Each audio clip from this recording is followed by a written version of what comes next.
Ha? Tricycle na ipit sa ilalim. Ito yung isang part. Naipit na dalawang tricycle dito sa harap ng train dyan. Buti na lang walang driver. Hindi nga makita, yan lang ang parts na makikita. Pero kapit itong tunat. Walay Sara may tricycle, walay akalugan di man, apil dito loob. Kaya ang bagat among. Kaya walay isang ang bagat dito na loob. Ang bagat. Wala ko no'y dorang tricycle, apil dito dito loob. At wala rin tuod di man. Kaya ang bagat kay atanapan.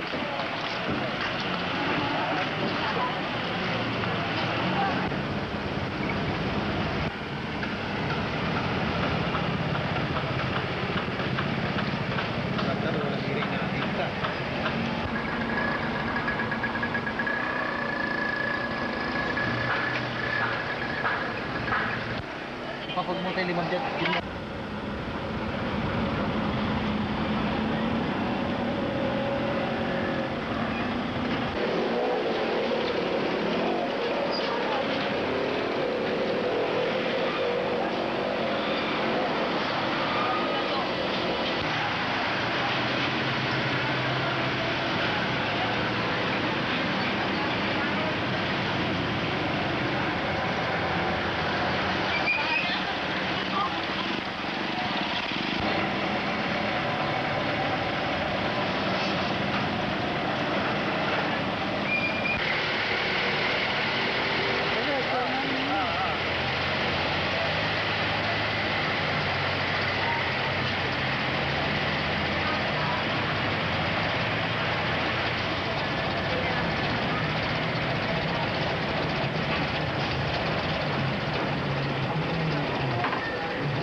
Di bangkay.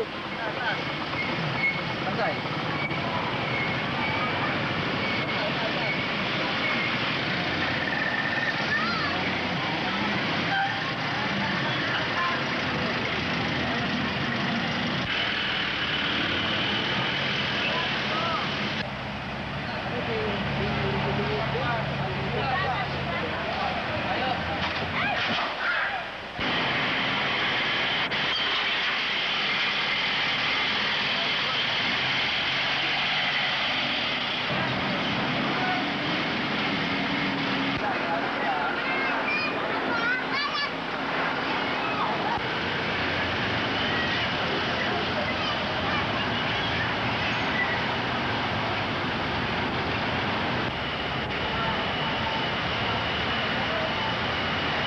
Ito nag-sunk ng about 1 meter itong building na ito.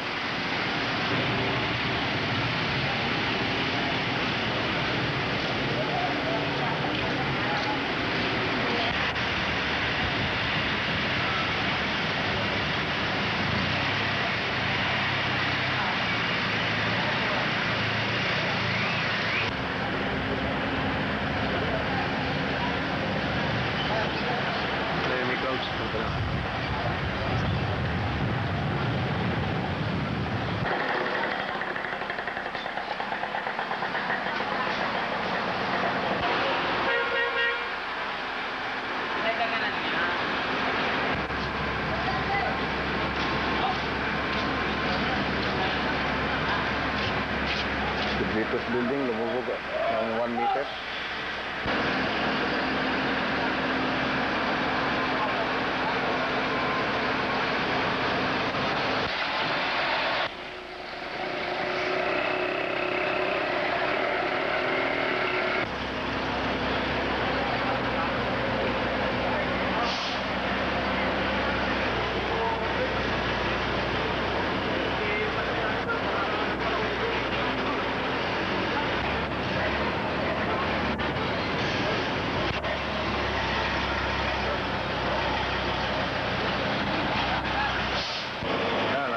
building.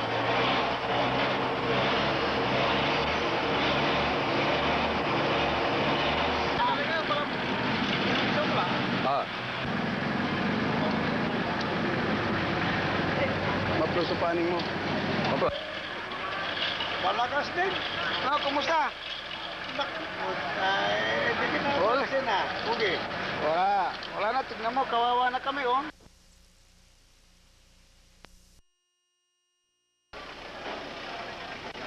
Saturday, 1990. It's been turned into the center of the Pangasinan Relief Center for earthquake victims. A joint project of the DOTC Relief Operations Food Caravan for Earthquake Victims and the Rotary International District 379 Earthquake Disaster Center Project Tulungan, and also other provincial and national government officers.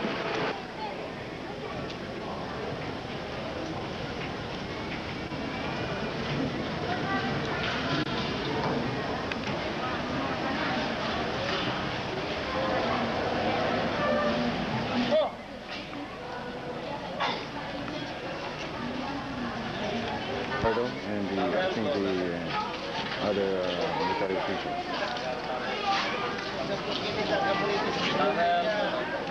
Colonel Paliso. Right. This is an auditorium, the center of the Pangasinan Relief Operation.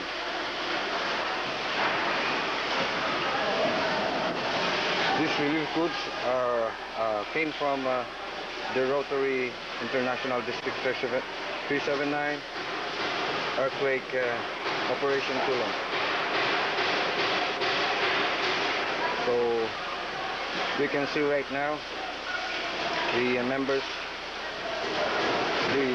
of the Rotary, the Rotarians, and the Rotarians who are members of the Enoville Club.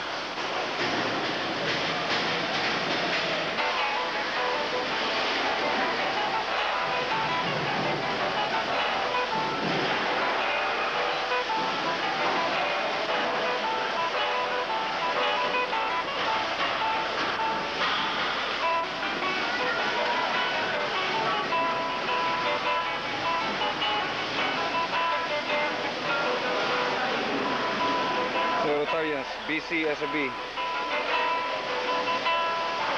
and the Operation Tulong Project.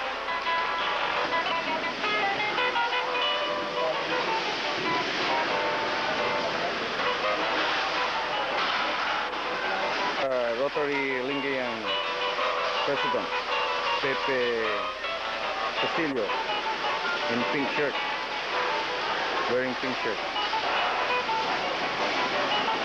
And that's